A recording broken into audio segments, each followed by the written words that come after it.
chemistry is the study of matter, but I prefer to see it as the study of change. Just think about this.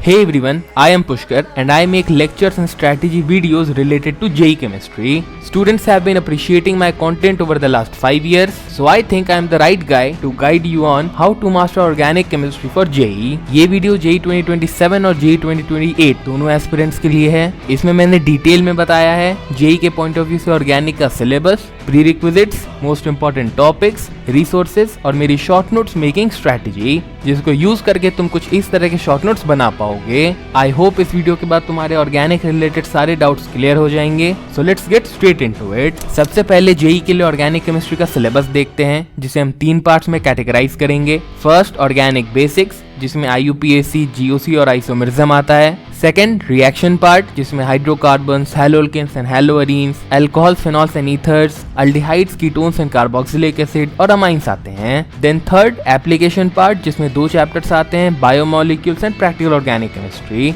अब आगे मैं यही बताने वाला हूँ कि हर चैप्टर को JEE के अकॉर्डिंग तुम्हें कैसे पढ़ना है और क्या क्या पढ़ना है। लेकिन आगे बढ़ने से पहले, इन सभी चैप्टर्स को स्टार्ट करने से पहले, या कहो ऑर्गेनिक स्टार्ट करने से पहले, तुम्हारी एक प्रीरिक्विजिट रहेगी, वो है केमिकल बॉन्डिंग। ऑर्गेनिक स्टार्ट करने से पहले केमिकल बॉन्डिंग पर तुम्हारी एक स्ट्रॉन्ग ग्रिप होनी चाहिए। उसके बिना ऑर्गेनिक का लॉजिक समझ में नहीं आएगा, बस रट्टे मारते रह जाओगे। जिनको बॉन्डिंग के कॉन्सेप्ट्स क्लियर होते हैं, वो ऑर्गेनिक में रिएक्शंस याद करने के बजाय उन्हें प्रेडिक्ट कर पाते हैं। टेंशन मतलब बेसिक चीजें पता होनी चाहिए, जैसे hybridization, sigma and pi bonds, electronegativity and bond polarity, resonance, molecular structure. For example, why is C double bond C more reactive than C single bond C? इसका नॉलेज तुम्हें होना चाहिए। अंडरस्टूड? Very good.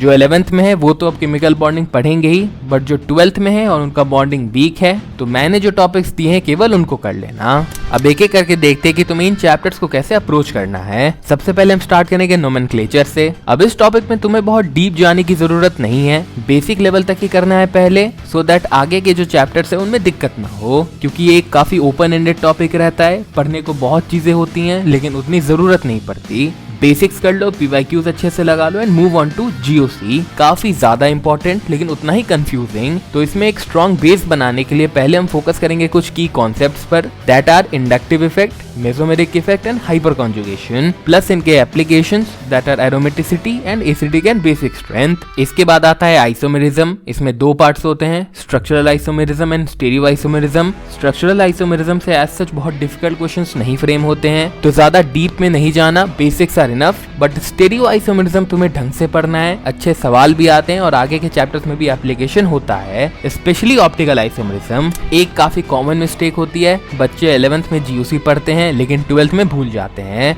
जिसके कारण उन्हें आगे की organic नहीं समझ आती। इसको अवॉइड करने के लिए तुम्हें रेगुलरली रिवाइज करते रहना है, और किसी भी चैप्टर को रिवाइज करने का सबसे इफेक्टिव तरीका है उसके टेस्ट देते रहना। इससे तुम्हारा रिवीजन भी होता रहेगा और साथ ही मॉक्स देने की हैबिट भी बनेगी, जो एक टॉप रैंक लाने के लिए बहुत इंपॉर्टेंट है। वैसे भी जो लोग 99 परसेंटाइल लाते हैं वो 1 साल पहले से ही मॉक्स देना स्टार्ट कर देते हैं, इसीलिए तुम भी अभी से एक अच्छी टेस्ट सीरीज ज्वाइन कर लो, जैसे मैथन गो का Quizrr JEE mains test series. Last year हर 5 में से एक स्टूडेंट जिसने 99 परसेंटाइल स्कोर किया उसने ये टेस्ट सीरीज यूज करी थी। इसमें तुम्हें मिलते हैं around 1000 tests including 30 full length mocks exact NTA pattern पर, और लास्ट 5 साल के JEE Mains papers as mocks. सबसे इंपॉर्टेंट बात, इनका इंटरफेस रियल NTA एग्जाम जैसा ही होता है, जिससे तुम्हें एग्जाम वाली फील आएगी। हर टेस्ट के बाद तुम्हें डिटेल्ड एनालिसिस मिलता है, जिससे तुम्हारे टाइम वेस्ट, सिली मिस्टेक्स और वीक एरियाज क्लियरली आइडेंटिफाई हो जाते हैं। साथ ही हर क्वेश्चन की वीडियो सॉल्यूशंस अवेलेबल हैं और तुम्हारी प्रेडिक्टेड परसेंटाइल भी दिख जाती है, so you know exactly where you stand. तो अगर तुम भी अपनी प्रिपरेशन को सीरियसली लेते हो तो इस टेस्ट सीरीज को जल्दी ज्वाइन कर लो। लिंक डिस्क्रिप्शन और पिन कमेंट में है, कूपन कोड यूज करके एक्स्ट्रा डिस्काउंट भी मिल जाएगा। Go and check it out. Now coming back to our video, JEE Mains की बात करें तो नोमेनक्लेचर, GOC और आइसोमेरिज्म को कंबाइन करके GOC माना जाता है, और केमिस्ट्री में सबसे ज्यादा क्वेश्चंस इसी पार्ट से आते हैं। तो अगर तुम्हारा GOC अच्छा है तो कम से कम 2 से 3 क्वेश्चंस तो पेपर में मान के चलो। 90% क्वेश्चंस इन टॉपिक से ही बनते हैं। You can watch my GOC and purification lecture for revision. इतना करने के बाद तुम्हारे बेसिक्स कवर हो जाते हैं and we move on to the reaction part. इसमें आते हैं ये 6 चैप्टर्स। इनमें डीप डाइव करने से पहले यहाँ पर सबसे बड़ा बड़ा डाउट आता है कि भैया क्या सभी रिएक्शंस के मैकेनिज्म समझना इंपॉर्टेंट है। मैं क्लियर कर देता हूँ, एडवांस्ड की कोई गारंटी नहीं होती, कुछ भी आ सकता है, बट मेंस के पॉइंट ऑफ व्यू से जनरल रिएक्शंस जैसे SN1, SN2, E1, E2 वगैरह प्लस तुम्हारे नेम्ड रिएक्शंस, स्पेशली वो जिनका मैकेनिज्म एनसीईआरटी में दिया हुआ है, अराउंड 30 रिएक्शंस होते हैं जिनका मैकेनिज्म तुम्हें अच्छे से पता होना चाहिए। बाकी के रिएक्शंस हम शॉर्ट ट्रिक्स में निकाल सकते हैं, मैकेनिज्म में जाने की जरूरत नहीं है। अब आगे बढ़ते हैं। हाइड्रोकार्बन्स की बात करें तो ये फाउंडेशन चैप्टर होता है तुम्हारे सारे ऑर्गेनिक रिएक्शंस का। Give it some time, reactions के इंटरमीडिएट्स और उनकी स्टेबिलिटी अगर यहाँ क्लियर हो गई तो बाकी ऑर्गेनिक तुम्हें रैंडम नहीं लगेगा। इसमें इंपॉर्टेंट क्या है, अल्केन्स में फ्री रेडिकल हैलोजिनेशन, डीकार्बोक्सिलेशन और ये सारे नेम्ड रिएक्शंस, अल्कीन्स और अल्काइंस में एडिशन रिएक्शंस, एरोमेटिक हाइड्रोकार्बन्स में इलेक्ट्रोफिलिक सब्स्टिट्यूशन। 90% क्वेश्चंस मेंस के अंदर यहीं से आते हैं। मैं तुम्हें जो टॉपिक्स बता रहा हूँ उनको तुम एज अ चेकलिस्ट बना लो और जैसे जैसे टॉपिक्स कवर करो उन्हें टिक मारते जाओ। नेक्स्ट है haloalkanes and haloarenes. इस चैप्टर का कोर है कंपटीशन बिटवीन मैकेनिज्म्स। हर क्वेश्चन में ये सोचना है कि कौन सा पाथवे डोमिनेट करेगा। कोई स्पेसिफिक टॉपिक नहीं है, लेकिन ज्यादा फोकस सब्स्टिट्यूशन और एलिमिनेशन रिएक्शंस पर रखना।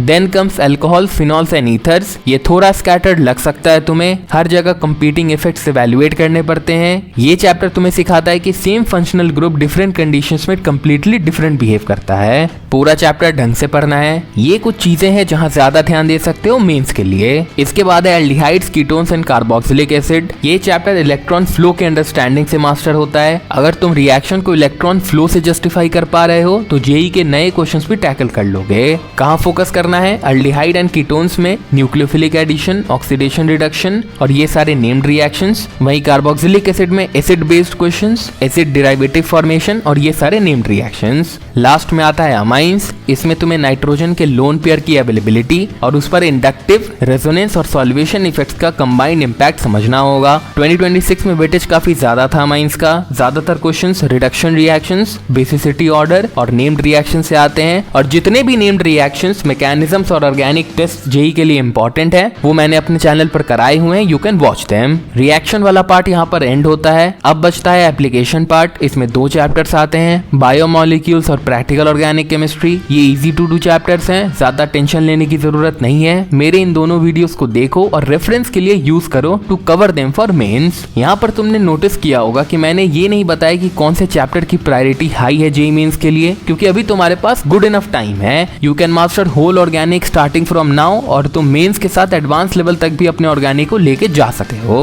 अब इन चैप्टर्स को कवर करने के लिए तुम्हें रिसोर्सेज क्या फॉलो करने चाहिए। देखो, ऑर्गेनिक केमिस्ट्री पढ़ते वक्त एक फ्लो मेंटेन करना बहुत इंपॉर्टेंट होता है क्योंकि कॉन्सेप्ट इंटर रिलेटेड होते हैं। इसीलिए बेस्ट रहेगा एक या मैक्सिमम 2 टीचर्स चूज करो और उनसे ही पढ़ो। मल्टीपल टीचर से पढ़ोगे तो कंफ्यूजन होगा, कॉम्प्लेक्सिटी बढ़ेगी और सब कुछ बीच में छोड़ दोगे क्योंकि सबका पढ़ाने का तरीका अलग होता है। तुम्हारे लिए मैंने यूट्यूब पे जितने भी अच्छे ऑर्गेनिक के टीचर्स हैं उनको एक शॉर्ट वीडियो में कंपाइल कर दिया है, वहां से रेफरेंस ले सकते हो, लिंक डिस्क्रिप्शन में है। थियरी के लिए कोई बुक लेना जरूरी नहीं है, बेटर होगा यूट्यूब लेक्चर्स और कोचिंग को फॉलो करो। बट अगर पढ़ना अच्छा लगता है तो मैकेनिज्म समझने के लिए पीटर सैक्स बढ़िया बुक है। प्रैक्टिस के लिए PYQs and your coaching module सबसे इंपॉर्टेंट और रेलेवेंट रिसोर्सेज हैं। अगर थोड़ा एडवांस की तरफ टिल्टेड हो तो हिमांशु पांडे और MS चौहान दोनों में से कोई सी भी एक बुक प्रैक्टिस के लिए यूज कर सकते हो। अब इन सब में एनसीईआरटी का क्या रोल है, थियरी एंड बैक एक्सरसाइज दोनों की बात करेंगे। किसी चैप्टर का स्टार्टिंग एनसीईआरटी से मत करना क्योंकि शुरुआत में एनसीईआरटी से ऑर्गेनिक बिल्कुल समझ में नहीं आएगी। एक बार कोचिंग या यूट्यूब से चैप्टर कंप्लीट कर लो, देन एनसीईआरटी रीडिंग लगा सकते हो, बेटर समझ आएगा। अब तो यूट्यूब पर बहुत सारी NCERT line by line series मिल जाएगी, वहां से भी पढ़ सकते हो अगर खुद से समझने में दिक्कत आ रही है। अगर मुझे बोलोगे तो मैं भी करवा दूंगा। हाँ, एनसीईआरटी के क्वेश्चन सॉल्व करना मस्ट है। ये तुम चैप्टर कवर करते वक्त ही साइड बाय साइड सॉल्व कर लेना।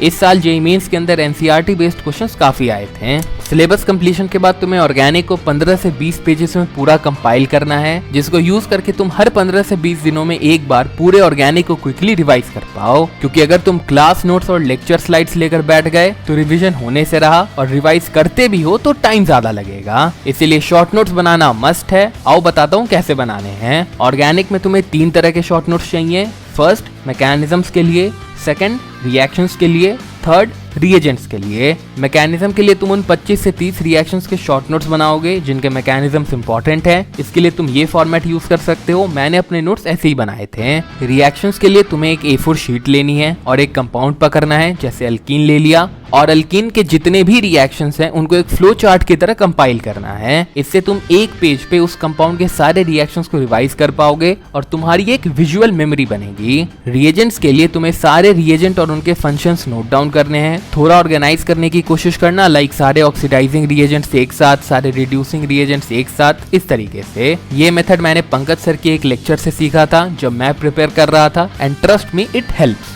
तो इतना ही रखते हैं आज की वीडियो में। All the best to JEE 2027 and JEE 2028 students. अगर नए हो तो सब्सक्राइब करना, join the Telegram channel for JEE related updates. मिलते हैं नेक्स्ट वीडियो में, तब तक के लिए मेहनत करें, ध्यान रखें।